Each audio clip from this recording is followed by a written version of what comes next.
Welcome everyone to What's Happening in Crypto, exploring all of the latest from the crypto world and beyond. Is Wall Street breaking up with Bitcoin? Don't leave us, Jamie Dimon. What are we going to do without you, Wall Street? We don't need Wall Street, guys. You know what's up. But it is interesting to see that there has been quite a few articles coming out over the last week saying that Wall Street and Bitcoin are having a falling out. Articles like this one from Bloomberg entitled, Wall Street Quietly Shelves Bitcoin Dreams. Nice one, Bloomberg. Anyway, let's dig into some of what they're talking about and try and break down if indeed it seems that Wall Street is leaving crypto behind. And if it's so, what would that mean? And if it is actually what is happening.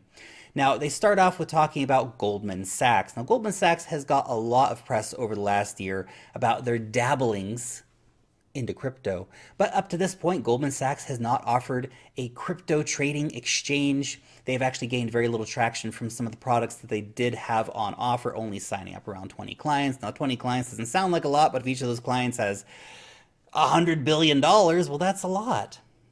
But it's not the case. We don't see a massive demand currently at the Goldman Sachs desk to get lots of crypto. They are cited that basically at this point, regulators are limiting what Goldman Sachs can do. It's not that Goldman doesn't want to do more.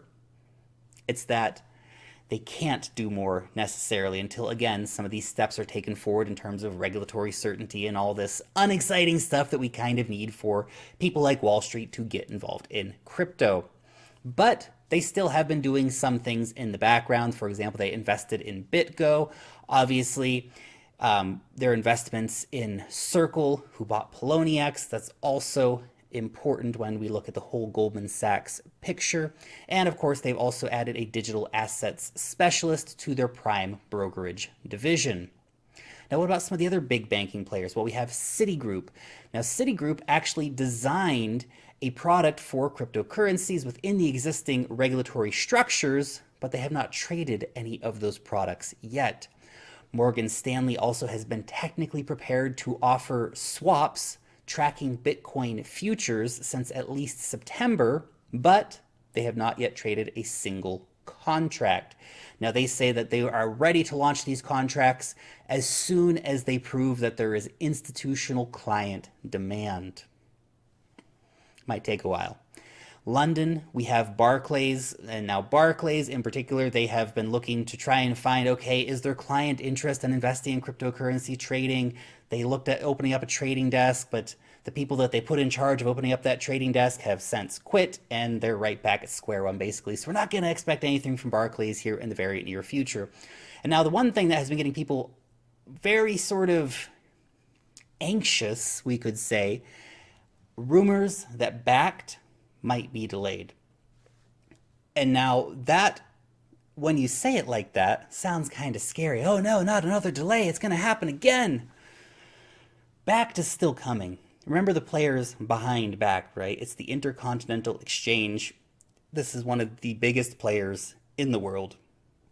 So they're going to launch it. It's just a question of when they're going to launch it. Now, the rumors about the delay in particular, what does that mean? What is a delay? Well, according to some of the sources, they're saying that the CFTC may not get the approval stamped basically in time.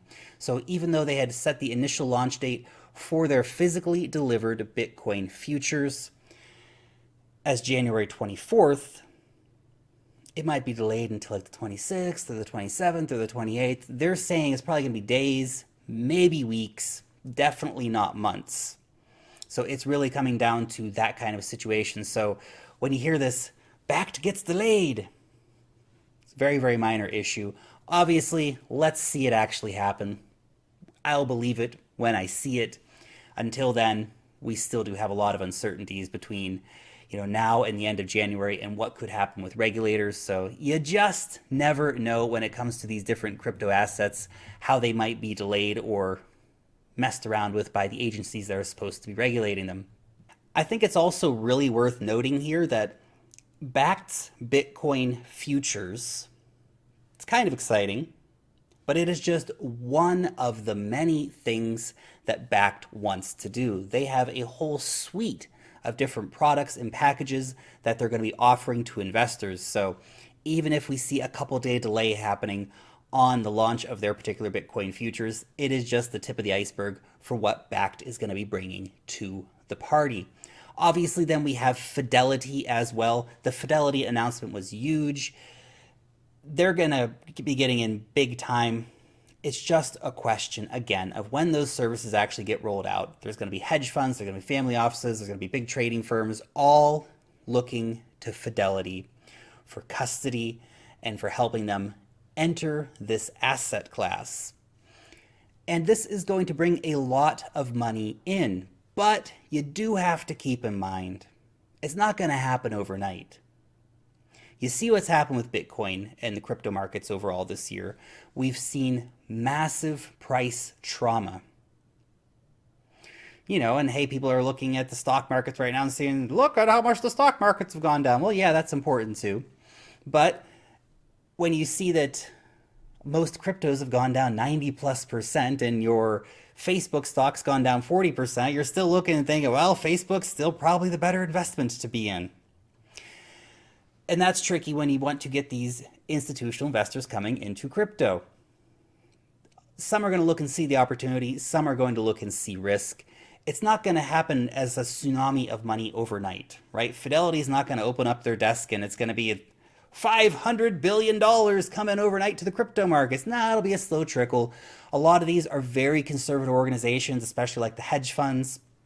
They're going to get in, but they might just put in 0.5% of their total assets into crypto, and that could be very significant, but it's not going to be this overnight flood of money. Maybe over time they will increase their positions in Bitcoin and other crypto holdings, but again, it's not going to happen overnight. It's not going to be this giant flood of money that everyone expects it to be. Now, in terms of the family offices, we talked about them recently here on the channel. They're a little bit more risk friendly, we could say. So they might be getting more into crypto.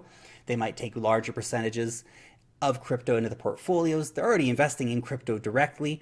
Some of those family offices, though, will be waiting for people like Fidelity to offer their products to feel more comfortable with actually getting into the crypto markets.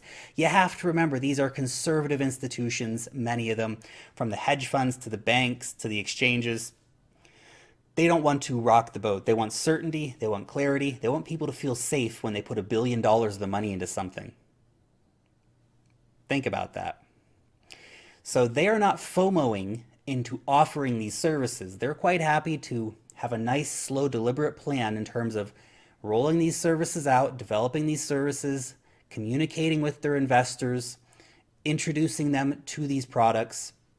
You know, we're going to have, I think, over the next year, a lot of the salespeople and the brokers actually getting trained on how to offer these crypto assets to people, how to explain these crypto assets to people. The real impact of Fidelity and Bakkt and a lot of the other players that are dabbling is going to be big, but that impact is not going to be immediate or overnight.